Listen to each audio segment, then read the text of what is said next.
Allah fin nisa, takutlah kepada Allah dalam urusan istri kalian. Kenapa begitu? Fa innakum akhadtumuhunna bi amanatillah.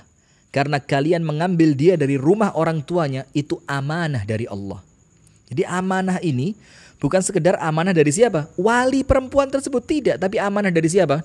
Allah. Maka artinya Allah akan menanyakan tentang bagaimana kita memperlakukan istri kita.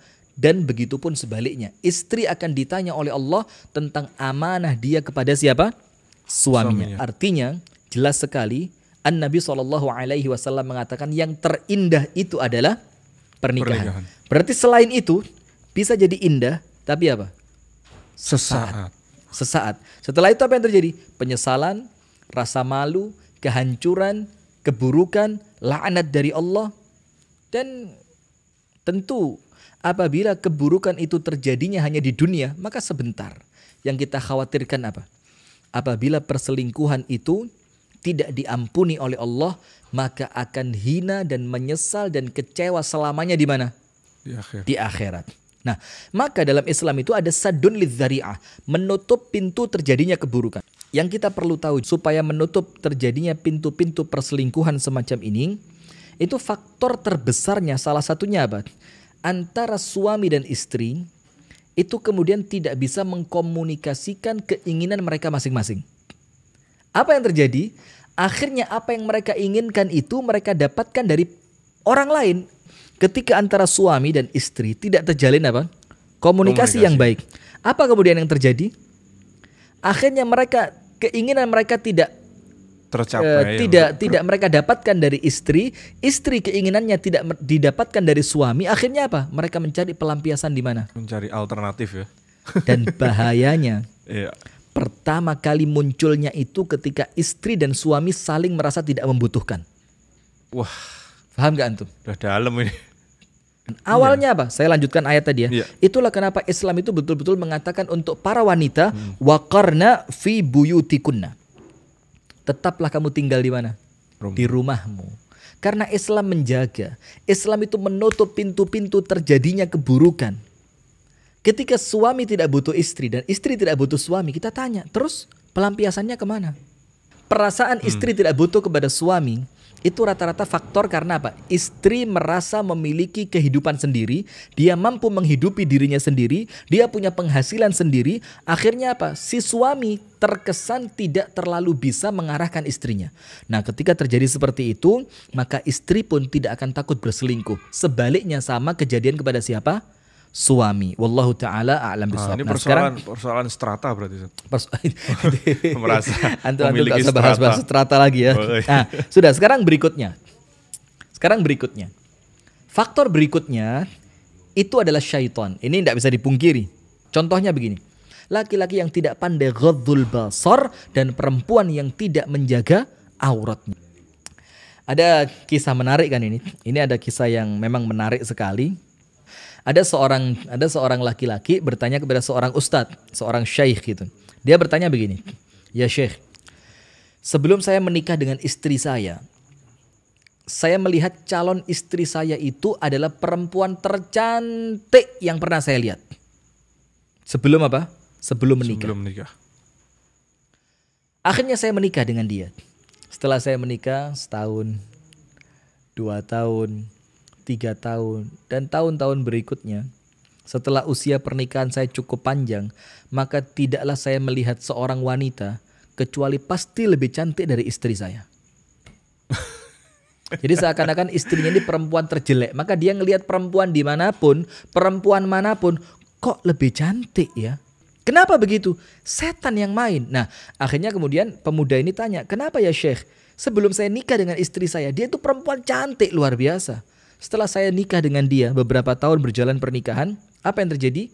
Maka tidaklah saya melihat perempuan lain, kecuali perempuan itu pasti lebih cantik dari istri saya. Apa kata syekhnya? Kesalahanmu satu, engkau melihatnya. Kan dia katakan apa? Setiap saya lihat perempuan lain, kesalahannya di situ. Kenapa kamu lihat perempuan lain? Padahal dalam Islam dikatakan, wa qul lil mu'minina yaghudzu min absarihim. Katakan untuk laki-laki beriman, hendaknya mereka menundukkan pandangan. Karena engkau melepaskan pandanganmu pada wanita yang haram, maka Allah hilangkan kenikmatan dari wanita halalmu. Jadi kalau kita sudah merasa senang dengan yang haram, akhirnya kenikmatan yang halal itu oleh Allah diapain? Dicabut. Nah, itu hati-hatinya. Apalagi kalau termasuk yang sering kumpul-kumpul di kantor bersama, gowes bersama, na'udzubillah, karena dia mulai merasa nyaman dengan jogetan perempuan yang serono, dengan kumpul dengan perempuan yang bukan mahram, maka ketika kumpul dengan istrinya di rumah, kenikmatannya oleh Allah dicabut. Nah, maka Syekh itu mengatakan apa?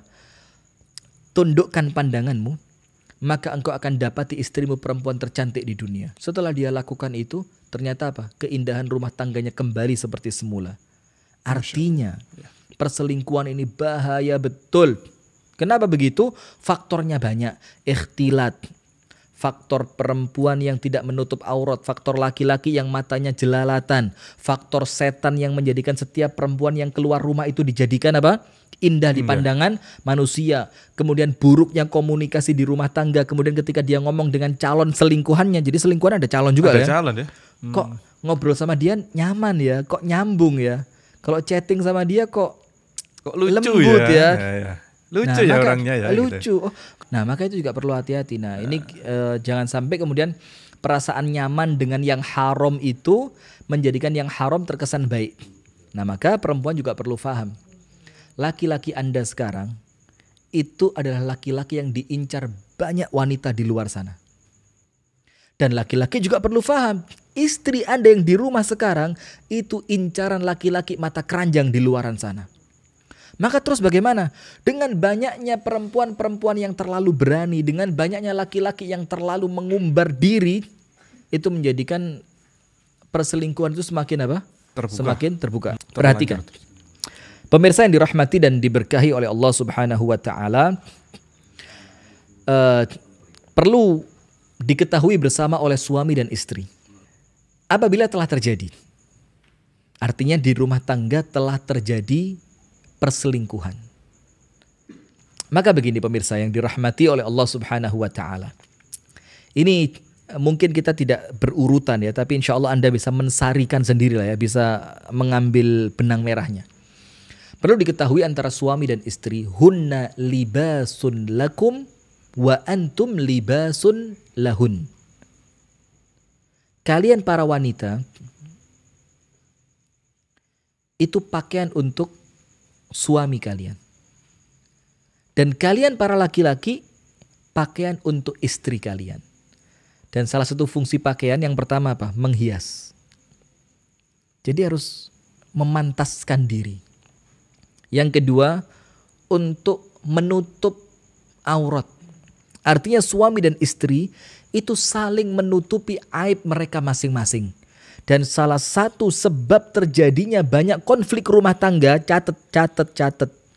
Salah satu sebab banyaknya terjadi konflik rumah tangga di akhir ini, apa sebabnya? Karena antara suami dan istri saling mengumbar aib pasangannya kepada orang lain. Akhirnya apa? Menjadi peluru untuk orang lain merusak rumah tangga kita. Kenapa? Mereka udah tahu keburukan rumah tangga kita seperti apa. Ketika mereka akan merusak, mereka tahu lewat jalur mana saya merusaknya. Ngeri. Jadi materi juga nih. Ini waktu tinggal dikit. Saya harus cepat-cepat. Begini. Maka artinya ketika suami pakaian untuk istri, istri pakaian untuk suami, maka pakaian itu apa? Kan tentu saya cari yang pas. Saya cari yang pas, saya cari yang sesuai selera. Pakaian ini untuk menutup aurat saya, pakaian ini untuk menghiasi tubuh saya biar terlihat indah, pantas dan yang lainnya. Maka sampai nenek saya itu bilang begini, orang pakai baju itu nak memantaskan diri. Saya mau kemana, saya siapa, saya dengan siapa. Itu memantaskan diri. Maka istri dan suami begitu. Dan salah satu poin terpenting, dia menutup aurat. Maka antara suami dan istri itu ada kewajiban masing-masing untuk menutupi kekurangannya masing-masing. Artinya jangan semena-mena karena Anda butuh istri, istri butuh suami. Sekarang, kalau sudah terjadi, maka Anda punya dua pilihan. Pilihan pertama, Anda cerai. Dan cerai karena perselingkuhan, itu cerai karena alasan yang syar'i. Nomor satu apa? Cerai. Kalau yang berselingkuh suami, Ya. Si istri minta cerai. Ya. Kalau yang berselingkuh istri, suami yang menceraikan. Ceraikan. Itu pilihan pertama. Pilihan kedua, dengan permohonan maaf dari pasangan yang berselingkuh dan dia beristighfar dan bertaubat kepada Allah dan dia berjanji untuk tidak mengulanginya, maka ada pilihan kedua, mempertahankan rumah tangga. Ada syaratnya. 2. Syarat yang pertama mempertahankan rumah tangga ketika telah terjadi perselingkuhan. Syarat pertama, jangan ceritakan kepada seorang pun. Jangan. Syarat pertama kalau mau bertahan. Kalau tersebar, besar kemungkinan cerai. Efeknya itu. Iya. Karena kalau suami, harga dirinya jatuh. Betul. Kalau istri, kehormatannya hilang. Bayangin. Ya. Maka kalau Anda mempertahankan rumah tangga dengan azam, bertobat, istighfar, tidak akan mengulangi. Syarat pertama, jangan ceritakan kepada seorang pun, separuh telinga pun gak boleh dengar. Syarat kedua, Anda sabar. Syarat kedua apa? Sabar. Karena mohon maaf Pak, dikhianati luar biasa ini. Kalau gak sabar, bisa gak? Dan ada cerita yang lain.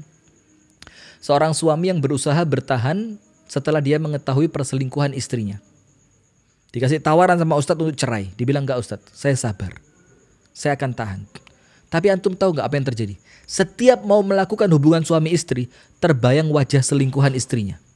Ya. Setelah 3 bulan, akhirnya cerai juga. Ditanya kenapa cerai? Enggak kuat Ustadz. Berat. Enggak seringan yang dibayangkan. Berat betul.